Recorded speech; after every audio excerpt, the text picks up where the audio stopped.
તો આખરે આ થયું કેવી રીતે, સવાલ હવે મોટો છે અને થયું તો કોના કારણે થયું? સ્વાભાવિક રીતે જ્યારે પણ આવું કંઈ થાય ત્યારે એકબીજા પર ટોપી પહેરાવવાનો મામલો શરૂ થઈ જતો હોય છે, રમત શરૂ થઈ જતી હોય છે. અને આ વખતે એવું જ થઈ રહ્યું છે, સંચાલક કહી રહ્યા છે કે આ એરર છે કે હ્યુમન ખામી છે એ અમે તપાસીશું. જે એજન્સીને પેપર અમે આપ્યું છે એ છાપવા માટે આપ્યું છે એની પણ અમે તપાસ કરીશું. ઘણી કોલેજોમાં આવું પેપર નીકળ્યું છે, ઘણો બધો લૂલો બચાવ કરવાનો પ્રયત્ન કરવામાં આવ્યો, પણ સવાલ આવીને ત્યાં જ ઊભો રહે છે કે આટલી જવાબદાર યુનિવર્સિટી છે, આટલા વિદ્યાર્થીઓના ભાવિની જવાબદારી એમની ઉપર છે. 2024નું પેપર 2025માં કેવી રીતે આવી શકે?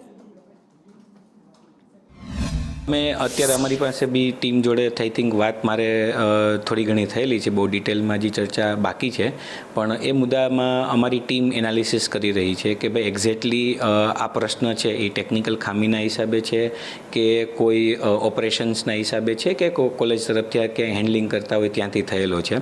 તો એના ઉપર અમે અત્યારે ડિટેલિંગ વર્ક કરી રહ્યા છીએ.